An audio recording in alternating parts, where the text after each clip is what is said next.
Okay, guys, trade number 10, 3rd of October, 9:58 in the morning, UTC plus 2 on Doge USDT. Okay, so identifying what is our macro context. I'm on the weekly time frame right now, so let's look at structure and ranges. Okay, I can see that in this bear market, price was trending down pretty aggressively right here, having that weekly market structure high. And from there, we created here a massive range. Okay. Now, this range actually was never a macro accumulation because we never deviated our initial range low. However, it does sometimes happen on especially altcoins that, they have a very aggressive sell off, put in a low, and then from there you start ranging. And inside of the range, you have a one, you have a two, and you have a three. And you can see that right here where we have that initial range low and we have this massive accumulation effect without ever touching our initial range low. So it is a bit more awkward, but it does sometimes happen on altcoins. So from there, we had a move up from the range. Let's check if this is a range breakout or more a deviation. So this is a bit more tricky because we wicked it and then we came back inside. So technically speaking, we could extend it. And then from there, we can see our DL limit to all the way up here. So it does fall into the category of a deviation. Okay. So we have to be aware of that. We have to be aware of that. And also looking at this market structure break, this is not a very clear market structure break right here because it's very extended. As you can see, it's not a clear V-shaped break like here. It's all the way up here. And then, we swept all this buy side liquidity and then we came all the way back inside. So it's like, was the purpose of this break actually to break it and to put in a higher low for a higher high? Or did they just wanted to sweep all this buy side liquidity and then move back and have a potential full range rotation? From a TA perspective, I would be leaning more towards a range rotation, but we have to be aware that, we're at a certain point in the crypto cycle as well where higher prices are expected. And even if you are expecting a full range rotation, in order to confirm that expectation, you have to break your main market structure within the range from bullish back to bearish. So our high time frame structure on the 3-day / the weekly is making higher lows and higher highs. And we did move up very aggressively, leaving behind structure demand right here. So we just laid out the macro context, right? We're just like, okay, we had this deviation above, and it's more a deviation, but we can expect a potential full range rotation, sweeping all this sell side liquidity. But in order to do that, we have to lose this high time frame POI, which is structure demand. Okay. Now, looking at our high time frame structure right here from top to bottom, we can see that price is putting in lower highs and lower lows. Okay, and then we had a range formation right here that broke towards the downside, and then from here we had a lower high and a lower low again. So when we're trending down from top to bottom, we pull our range from bottom to top, and then we have a range that is looking something like this. Right here, we can see our initial range low, initial range high.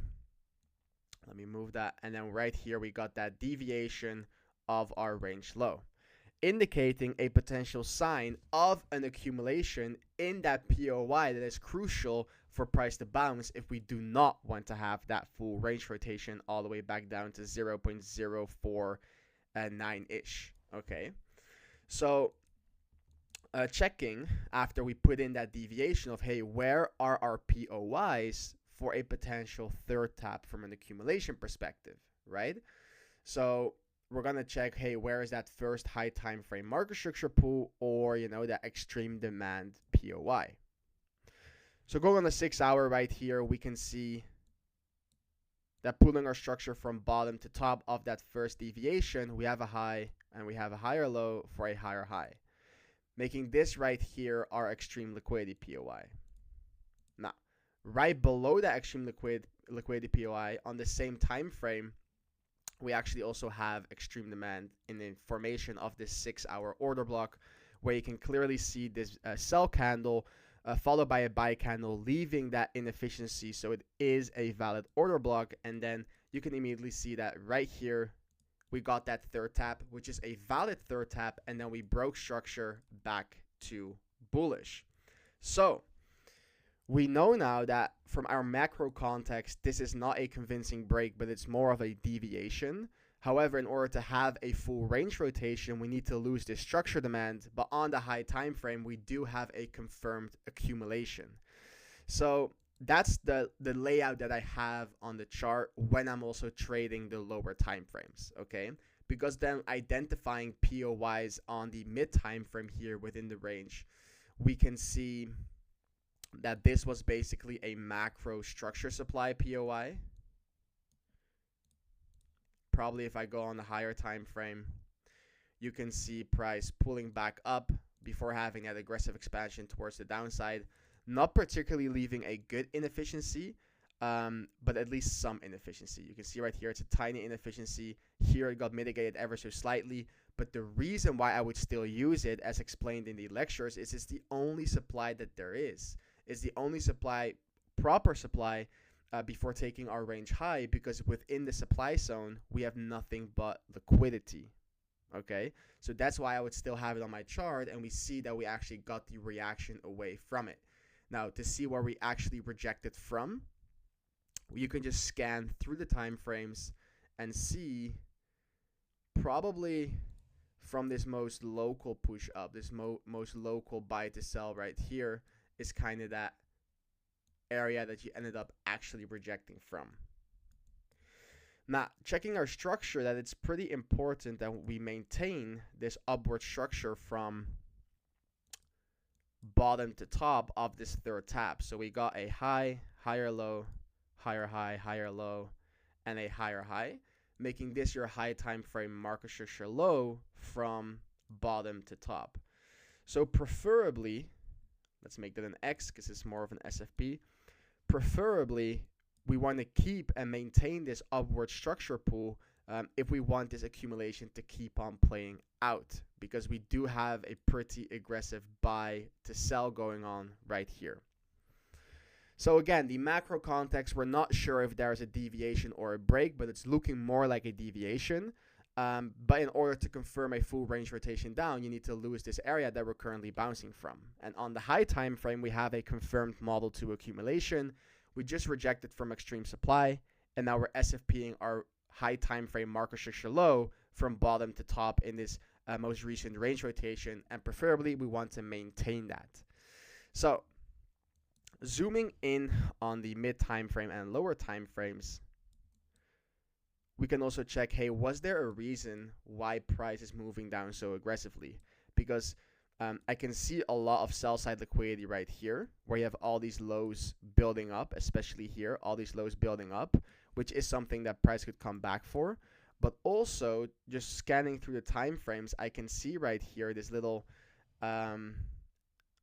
demand zone that got left behind, you know? Right here, if we scan through it to kind of catch that exact point, there you go, right here. This is that exact POI that we're looking for. Right here, you can see on the 45, you can see this pullback followed by this expansion away, leaving a very, very, very ever so slightly not inefficiency, but like this is a perfect tap. So whenever it's a perfect tap, I would still use it, especially if all these lows right above it. And it's kind of part of some sort of a 1, 2, 3. So it's some sort of a market maker order block, okay? And especially with all these lows, it's a very important POI. Now, price came down pretty aggressively in that POI. So our structure is low, lower high, lower low. And then when we're trending down, obviously we pull our range from bottom to top. And then that's where we have our range low, our range high, and we got that deviation 1. So knowing the bigger context, it is an absolute crucial point on the chart for a higher low, for a higher high to take place, and therefore also a crucial area to look for a TCT accumulation schematic. Okay, it's very crucial right here. It's a decisional point. And whenever you have those decisional points on the chart and you see some sort of an accumulation or just in general a TCT schematic, those are going to be your best plays, okay? Because that means you're in a high probability area regarding context. Now, if we combine that with a high probability schematic, you got a good trade in front of you, okay? So right here, I can see a 1, I can see a deviation, making this a potential accumulation. Again, whenever you have that deviation, immediately check where are my POIs for a third tap of a model 2 and a model 1. Right here, I can see the most obvious liquidity point. We don't really have order blocks. Oh, there you go. You also have an order block right here. So that's a very obvious liquidity point for the third tap plus demand. And then we extend our range low to our deviation low to look for a potential model 1. Okay, now let's play. Oh, look at how aggressive price came into it. So whenever price comes this aggressively into your POI, really closing deep candles inside of that extreme demand zone, it will probably turn into a model 1. Because for the model 2, you would have preferred it to just sweep it and then break structure back to bullish and not have this aggressive expansion inside of your block. So I'm going to delete that for now.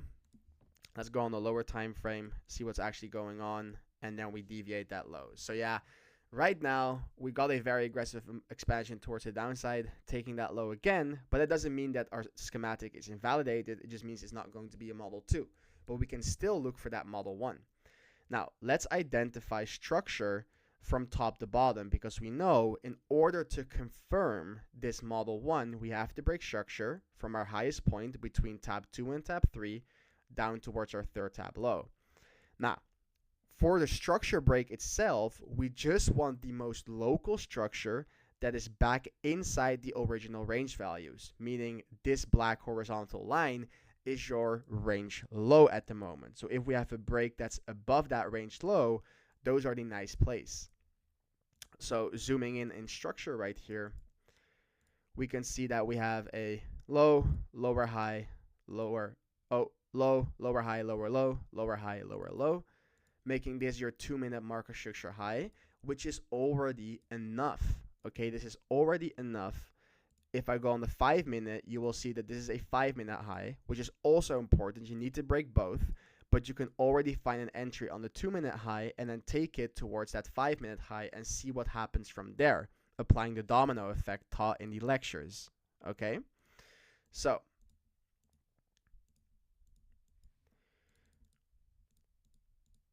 let's check. Right here, we have that break of structure, which will be your confirmation to go long. Right here, put your stop loss below that low.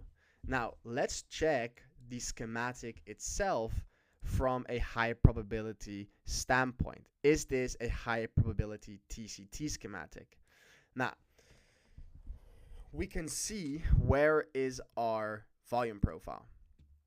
So right now, we can see that all these moves down were pretty aggressive, meaning the most volume is in the middle section of the range. So we do not have a break of structure back inside our original or back inside our volume profile. So that's something we do not have in our favor. We do have a return to zone. However, before actually being able to sweep all that buy side liquidity, we do have supply up here, which is backed by your volume area low and your POC. Okay, so you do have a return to zone, but you will have to surpass this POI first, which is for sure clear resistance. Now, there's no real range inefficiency from a price action standpoint. However, if price does come up here and we start rejecting, and maybe we come back for a higher time frame, you know, model 1 flowing over in a model 2, that will mean that at that point in time, there's literally no price action in this upper section of the range, and there will be way more in the lower section. So if something like this happens, that's what will change this trade into actually a high probability schematic, because then you'll get something like this where price is tightening up. Here, right here, price is compressing down while deviating that low, forming an accumulation schematic to have that pop-off effect. And that's something you also need to be prepared for. These are all scenarios you need to think of in advance. What could happen to increase the probability of this trade happening and actually playing out? And the thing is, right, if this was not a crucial area on the chart, I would probably not take the initial model 1, and I would wait for the rejection of this POI, because we will reject from there, and I will find a long on any signs of strength, meaning a breaker structure back to bullish on the retest, okay? However, because we already have a good entry right here, and we would already be up almost 2% on the trade coming into that supply zone, and we already have a model 1, the probabilities of this turning into a model 2 are way higher. And then our entry and our stop loss will be safe. That's why right here, we will have that buy with our stop loss below this low. And then we're going to take it all the way towards the range high. And that would be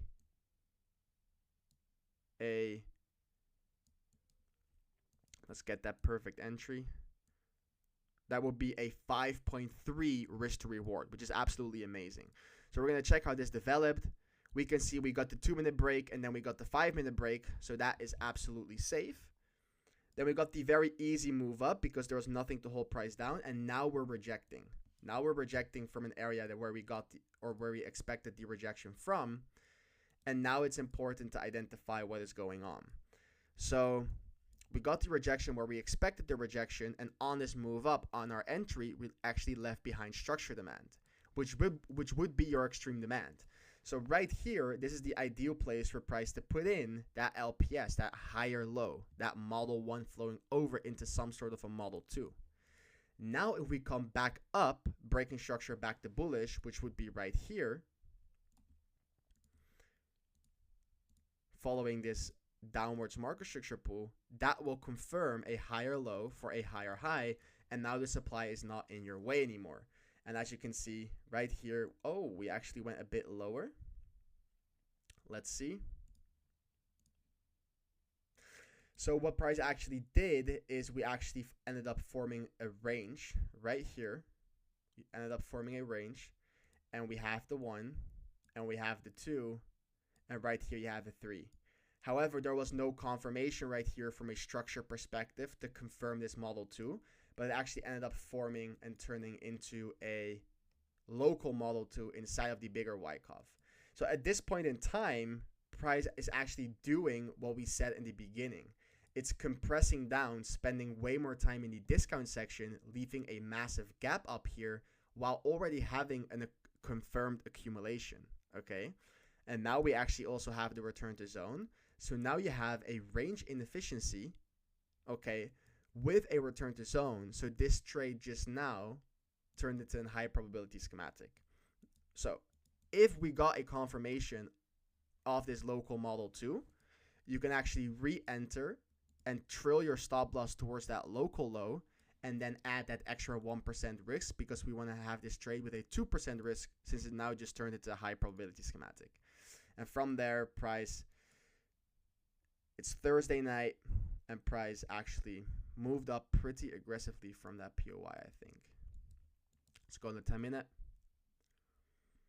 There we go. The moment we have that, we reclaim that equilibrium, it's a very easy move up. As you can see, just a move up of higher lows and higher highs. And there we hit our POI. So because we were in a decisional area, we can already long the Model 1 and then see what happens, because the RR was worth it. And then if we got a reconfirmation in this local Model 2, in this local schematic right here, we would have re-entered with a tighter stop and a bigger position to ride it back up. But for now, if you just took the trade and you just rode it up, you would have a winning setup.